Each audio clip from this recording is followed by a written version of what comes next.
Hello, everyone. This is Francine Crawford. Welcome to my show. Autumn is here.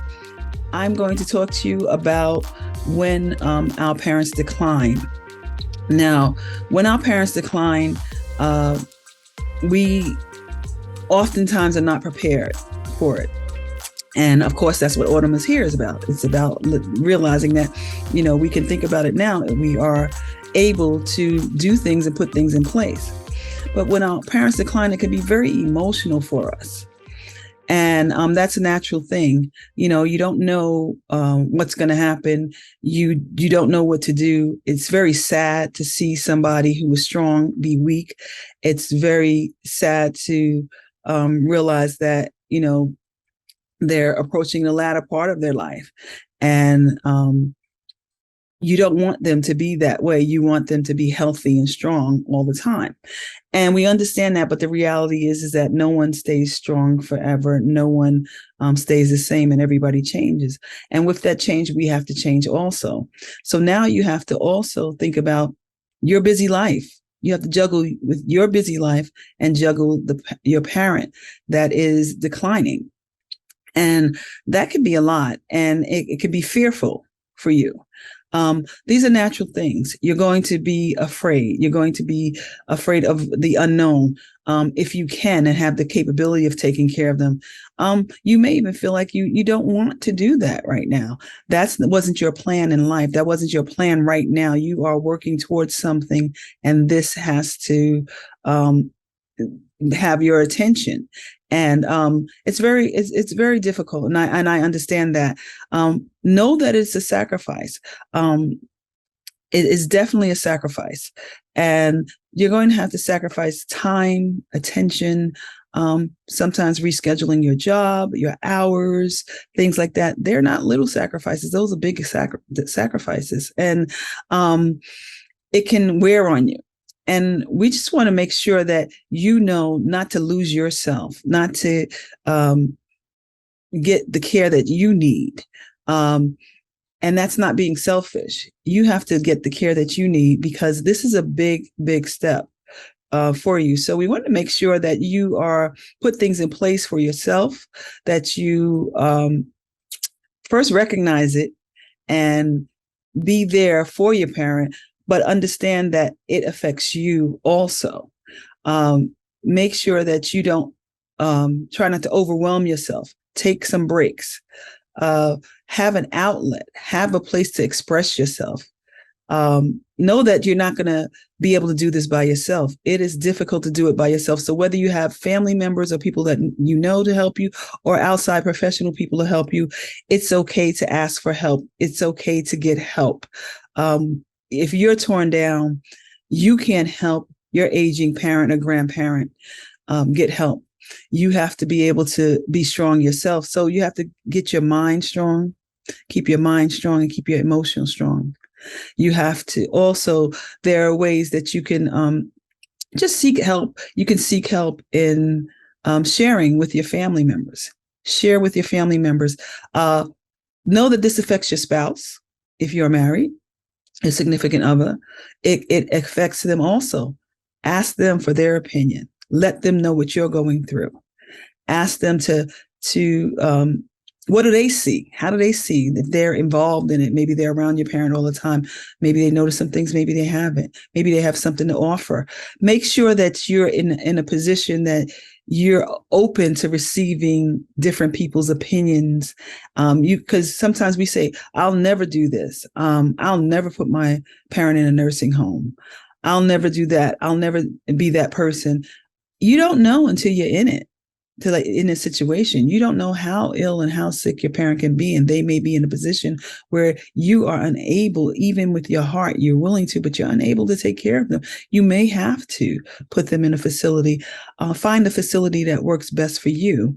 Look for the help that you need. So I want to remind you that during this time that I've done Autumn is Here, there are so many different episodes that we have that is there to help you. It is on the YouTube channel under Francine Crawford. Go back to that. that's a resource for you. Go back to look at the episode about the social worker who has resources and who can help you and explain Medicare and Medicaid to you. Go back to that, and maybe you can get some information out of that, or you'll know where to go to get help. Go back to the resources about possibly getting a home attendant that will help you and how to look for one. Go back to living arrangements and assisted living. That's possible for you also in this situation. I don't want you to be afraid and get stagnant, because it's not going to change. They're going to decline, and the decline may be slow, but they are going to decline. So one of the worst things you can do is just be stagnant and not do anything, to ignore it, to just not deal with it. Sometimes we not deal with it by dealing with it as it comes. So instead of preparing, instead of making sure we have better facilities, or making sure we understand all their medical conditions, and making sure that they have all the tests and taking them and things like that, we wait till a situation happens, and then we deal with it, and we say, oh, well, I'm dealing with it as it comes along. Well, that may not be the best way, because it may come along at a time that is not allowing you to put your best foot forward and to give them the best care. It may come at a time where you totally unexpected, which normally things do come at a time where it's totally unexpected, and you can't be the best person to make the right decisions or the best decisions at that time because you waited till the crisis happened. I want people to try to feel more comfortable and in approaching these things and asking these questions and being aware that this is going to happen. You can also, along with sharing with your family members what you're feeling, what you're going through, and the things that you might expect that might happen that you're afraid of, you can share it with your family members. But you can also use this time to do family therapy. You can get individual therapy, but you can also do family therapy that may help you, group therapy that may be able to help you and help your family to say, well, this seems like this is going to happen, or they had an accident, or they're in the hospital now. I'm not sure if I can handle it. Do we have help? What do you think about it? Family therapy will have professionals will help you to get to that point where everybody is on the same page, where you may not realize that you have the help that you need right there in your family. So that will be good. Also, just know that if it happens, and if something happens to them and they get sick and they have to go to the hospital and things like that, take their medications with them so they know the exact medications that they take. Also, what families tend not to do, they forget to call your doctor, their doctor. Call their primary doctor, call a specialist. Let them know that they're in a facility. Let them know that they've taken sick. Let them know what's their situation is. Just let them know. One, they may be acquainted with the hospital, so they may be able to go and see them, or they may call the doctor that's taking care of them and update them on their health in this situation, the things that you may not even know that was happening to them. So please do that. Sometimes we panic because they have to go to the hospital, maybe emergency, and we forget some things that can be very useful and helpful to their care. So please inform their doctors that they're in a hospital, that they're in a facility. They could just be in a rehab facility. Just let them know, and take their medicines with them so you know the exact medicines for them. Just talk to them and let them know. A lot of times our parents are declining physically, maybe things in our body, they can't move and things like that, but their mind is still there. Recognize that they're still thinking, they're still understanding what's going on. Don't do things without them understanding or without them knowing your intent, and ask them so you understand where they're coming from and what their wishes are. This can be very, very helpful. It can take some of the burden off of you, because maybe you're in alignment, and maybe you thought something was good to do for them, and they really are not with it, and they have a better solution for them. So maybe if you consider that, that may help you and lift the burden and the emotional strain that you may have, or worrying, trying to put this in place in what you think that you should do. Let them offer some opinion. Let them have some input in their future. That helps. Use this also as a time to get closer to them. This is a time where you can ask the questions that you always want to ask. You can find out information. You can just find out recipes if that's what you want. You can talk to them about things that may have been misunderstood in the family, that you had questions and you didn't know how to ask. Maybe this is time to get closer to them and ask, and also tell them about what you're doing. Maybe you assume they know what you're doing. They may not know your achievements. They may not know your goals. You are still moving. You might still want to open that restaurant, and they're surprised at that. They thought you let that go a long time ago. Maybe things like that. Keep them stimulated, and that may make an easier transition, because this is a transition time. Things are going to change. So it may make it easier if you do talk to them and include them in. I just want you to just have all the things that you need to make it easier for you and for them, because it affects you, it affects your spouse, it affects your family, it affects your lifestyle, it affects your plans for your future. You might have to retire early to take care of them. That's a consideration. Leave your options open. We tend to make a plan for our lives and don't plan for the unexpected. Sometimes we have to plan for the unexpected. Sometimes we have to have plan A, B, C, and D, just in case. We don't know when this is going to happen, but when they need your help, you don't know what kind of help they may need.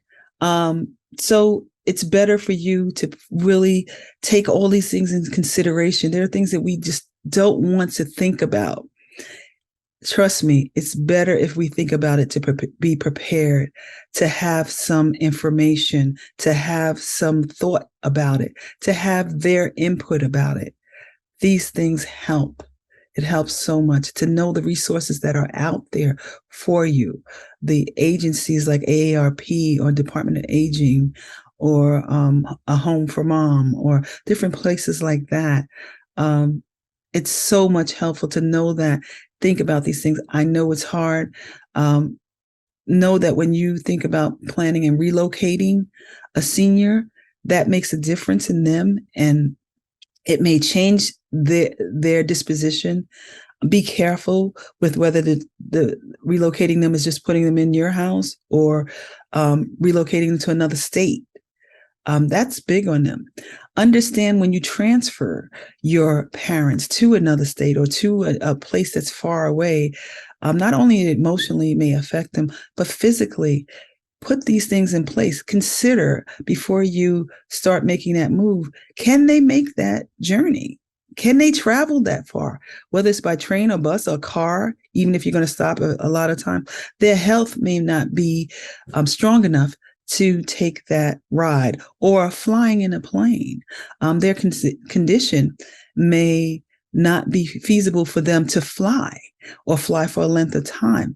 Ask the doctors. Even if they have different doctors, ask the doctors, keep in touch with the doctors, ask them before you make that move. It may seem like something simple to do. It may be something that's just 4 hours away, but you have to consider their health and their condition before you move them, before they travel. Please do that. Not only make sure you have their medication, but first make the plan and consider all the options. They may not be physically healthy to make that move or to go that distance. And there may be better ways to actually transfer them to these places. So please consider all these different things. I just want you to have the help that you need to be able to help them to live a better quality of life, and for you to live better quality of life. My last episode was about therapy and grief and grieving. You want to have a clear conscience that you did the best that you could. And all you can do is the best. Your best may not be somebody else's best. Please remember that. Always remember that. But you want to do the best that you can do. And the best that you can do is helpful to have the best information, as much information as you can, and to think ahead of time. Just take a moment and breathe and think. Think it out. Whether you talk it out loud, whether you talk it out and express it to a loved one or your spouse or your brothers and sisters, whether you do it by yourself and just kind of meditate on it and think about it and have your moment and think about it, or whether you go to that senior and say, hey, I'm considering this move or this direction to go in with you, because I know that I'm going to be here to help you, and let them know, reassure them that you're here to help them. But what do you think about this? How do you feel about this? And let them know, you're flexible. These are the options. What do you think? And you're going to let them know that you're going to do the best for them. And I just want you to know this, and to know that it is a doable thing. It is not impossible.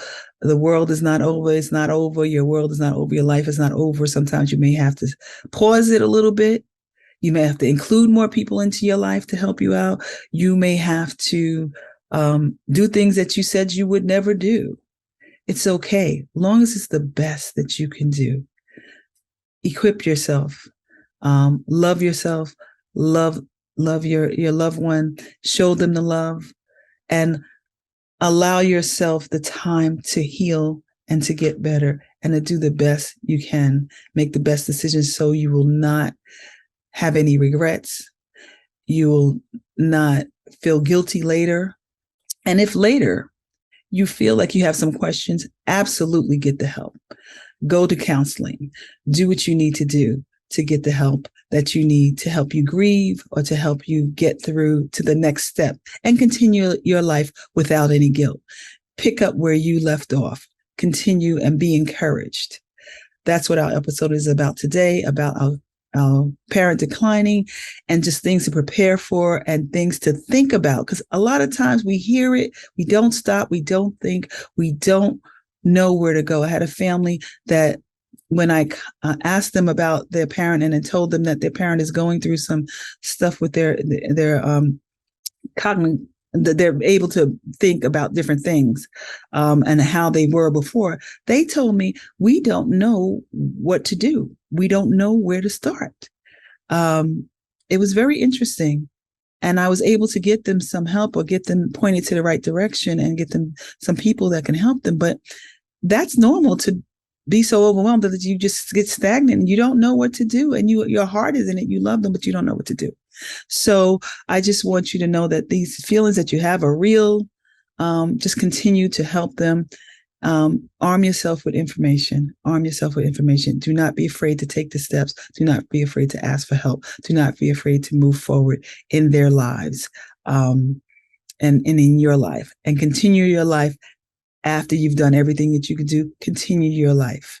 You deserve it. Being a caregiver is difficult, it's tough, but you deserve to continue to enjoy the things of your life. And it can happen. You can put your life on pause and you can pick up right where you started from. Just continue to love on yourself. Continue to love on yourself. You're doing the best that you can. Be encouraged. That's my show for today. Thank you for tuning in. Autumn is here. Next week, I'll have an interview for you. And just continue to know that, go back to the YouTube channel, Francine Crawford, and look at things. Just pick out the one that helps you. Pick out the nursing one, if that's the one that helps you. Pick out the one about therapy. Pick out the one about the pharmacist or social work. Pick out the one about living arrangements and assisted living. Pick out the one about stories. Listen to the stories of other people that may help you.